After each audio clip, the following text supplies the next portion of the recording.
साथियों नमस्कार, फिर से स्वागत है आपका एक नॉलेज वीडियो में सोलर के बारे में। तो अभी क्या है, हमारे यहाँ ऑन ग्रिड सिस्टम चल रहा है, उसका हमने एक यहाँ पे एक डायग्राम बना लिया है। थोड़ा नज़दीक से दिखा दो। ये हमारा सोलर पैनल है, ये डीसी डीबी है जिसमें सोलर के डीसी के तार आएंगे। ये हमारा ग्रिड टाई इन्वर्टर है, ये एसी डीबी है जिसमें सोलर से बनने वाली एसी के तार जाएंगे।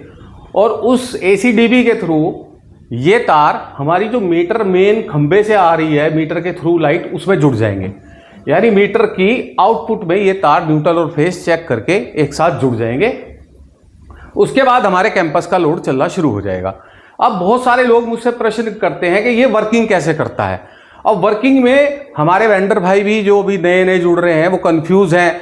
कई बार सवाल इतने अधिक हो जाते हैं कि जवाब देने में वो सब कुछ मिक्स हो जाता है। तो मैं आपको बहुत सरल भाषा में समझाने वाला हूं कि जैसे कि आपका ये सोलर सिस्टम है 3 किलोवाट का। अब 3 किलोवाट में ये आपका कैंपस है, यानी आपका भवन है, यानी आपका घर है जिसमें लोड चल रहा है। यहां से सोलर 3 किलोवाट बिजली प्रोड्यूस कर रहा है। सपोज करते हैं कि वो पूरी 3 किलोवाट कर रहा है और आपके घर में यहां पे यूज हो रही है मात्र 1 किलोवाट। तो जो रेस्ट 1 किलोवाट 2 किलोवाट की बिजली है वो यूनिट में कन्वर्ट होके इन्हीं तारों के थ्रू मीटर के एक्सपोर्ट पोर्ट में चली जाएगी। मीटर में 2 पोर्ट होते हैं, एक इंपोर्ट और एक्सपोर्ट। इंपोर्ट और एक्सपोर्ट।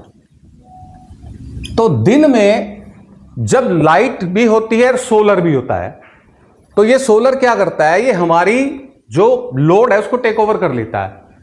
टेक ओवर करने के बाद यदि हमारा लोड 1 किलोवाट चल रहा है तो 2 किलोवाट बिजली जितनी पैदा हो रही है उसमें से लोड घटाकर बाकी मीटर को एक्सपोर्ट पोर्ट में दे देता है। अभी क्या है कि आपका अगर लोड 3 किलोवाट आपके यहाँ सोलर बन रहा है और आप लोड ज्यादा चला रहे हैं, 4 किलोवाट चला रहे हैं, तो ये बिजली मीटर से आपको लेके आपका लोड कंटिन्यू रखता है।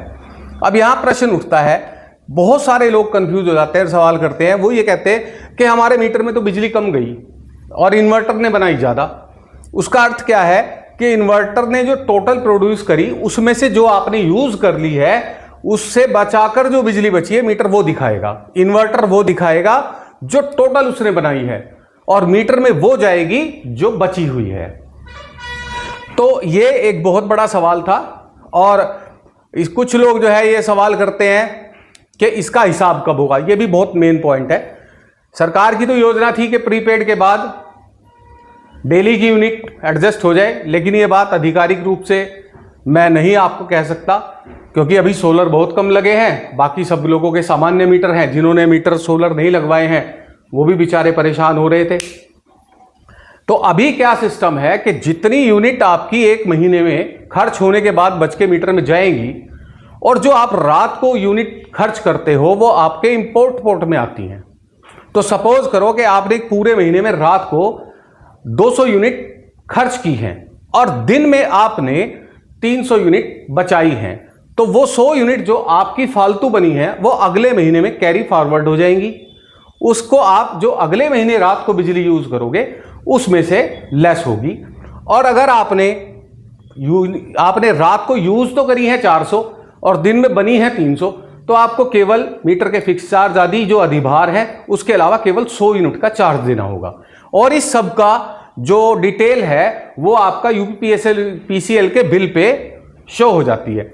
और महीने अभी वर्ष जो चल रहा है, अभी ये चल रहा है कि 1 अप्रैल से लेकर 31 मार्च तक यही क्रम चलता रहता है। 31 मार्च के बाद जो आपकी यूनिट अवशेष रह जाती हैं उनकी सरकार जो फिक्स दरें हैं उनसे आप पैसा जोड़कर आपके अकाउंट में क्रेडिट कर देती है। तो अगर आपको ये जानकारी सही लगी हो तो आप इसको शेयर करें। और ये जानकारी इतनी आवश्यक है जिससे बहुत कंफ्यूजन दूर होने वाला है। फिर भी अगर कोई बात आती है तो मैं उसके विषय में भी आपको जरूर बताऊंगा। धन्यवाद।